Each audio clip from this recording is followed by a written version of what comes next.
happening in Gaza, where the situation is so terrible that you have, Israeli snipers open fire on Palestinian protesting in Gaza as a regular, almost they use live ammunition like U.S. police use mace, like that liberally, and even against young targets and stuff like that.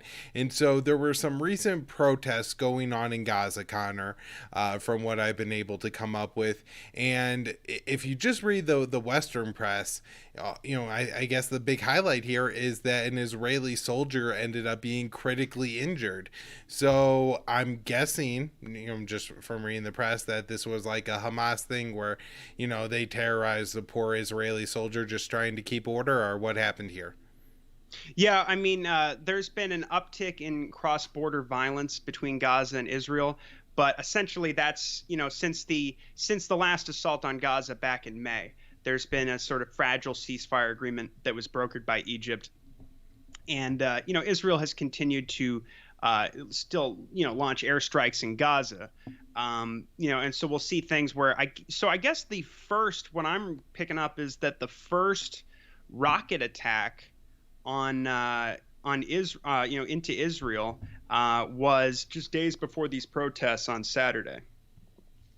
And so that's pretty interesting because there've been several airstrikes from the Israelis onto Gaza, but it does look like now there were these protests on Saturday because the siege has still not been lifted. Only recently did the Qataris resume aid it's like aid payments to Gaza, which is something that was it was one of the main demands. I mean, it was canceled in May over the violence going on between Gaza and Israel, and what we're seeing now is that these protests are coming. They want to draw more attention, just like under the Great March of Return, from the international community.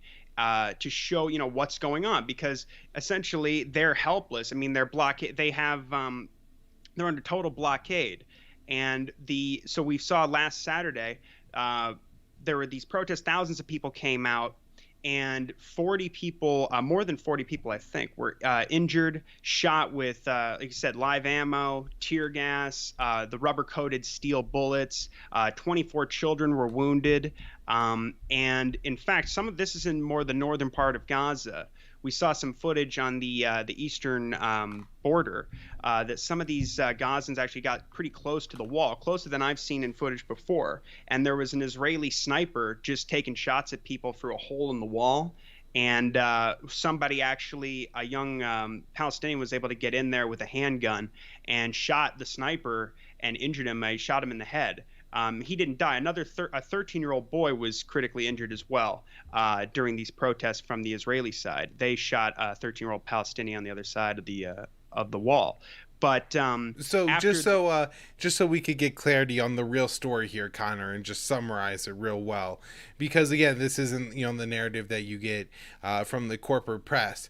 You had an Israeli sniper behind a barricade opening fire on protesters, and then a Palestinian stopped that guy from killing children. It seems generally like an accurate description of it. Absolutely. I mean, I'm sure, you could think about the way it would be described in the U.S. press if some guy with a long rifle started opening fire on a bunch of protesters and then somebody else walked up and stopped that guy from doing that. I don't want to get into all the details of how that would maybe be portrayed because, people accuse you of glorifying certain things, but, just to understand that how events played out here and what actually happened. It's not like, oh, those damn Palestinians were just so wild and killing Israelis for no reason. The Israelis were opening fire on Palestinian children for no reason, and that's why this action was taken. Now, Connor, my guess is that Israel just kind of was like, well, we were committing some war crimes against protesters in Gaza, so it's unfortunate, but they wouldn't do anything like collective punishment against the Palestinians in Gaza by carrying out airstrikes in the middle of Gaza City or restricting like Palestinian freedoms, would they?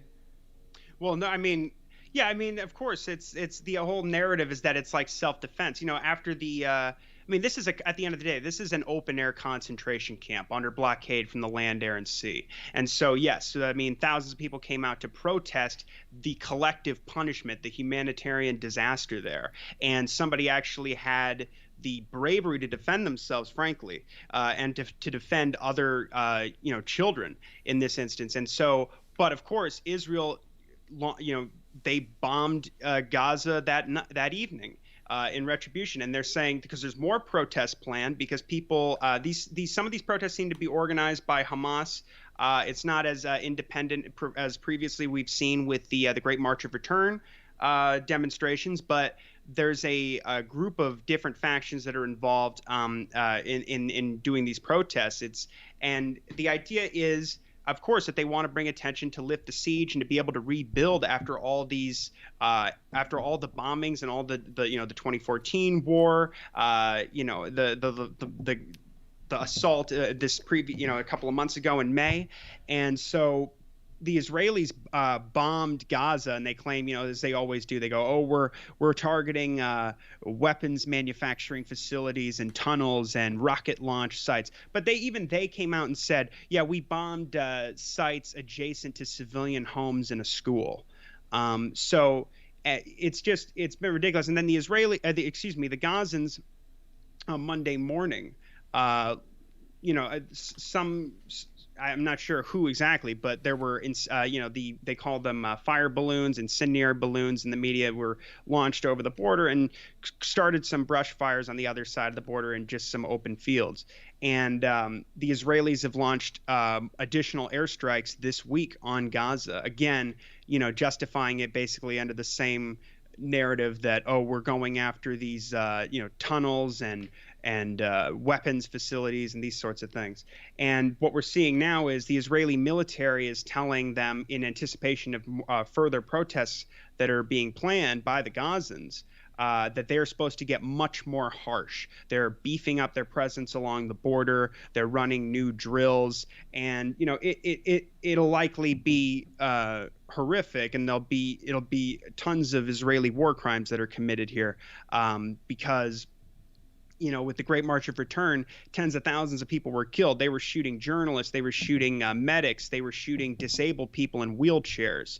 So, I expect to see things like that. I mean, of course, the way the media portrays it, you're supposed to, feel horrible for this essentially would-be murderer and who was shot in the head on the other side of, committing a massacre, shooting all these children. But that's not the way it's played up. But we're seeing now that it looks like the Gazans are not going to let up. They want to continue these protests. But what's gotten worse is, of course, now Egypt is closing the border, the Rafah crossing with Gaza, and not again. Egypt and Israel control the keep these people confined in Gaza, and there's it's 25 miles by 5 miles. There's 2 million people living in there. Half of them are children, and the Egyptians are saying essentially that they don't. I mean, the message is that they don't want these protests to go on, but these people are, these are, from what I've seen, peaceful protests. The Israelis are the ones who came out and responded to them militarily, shooting into their open air concentration camp.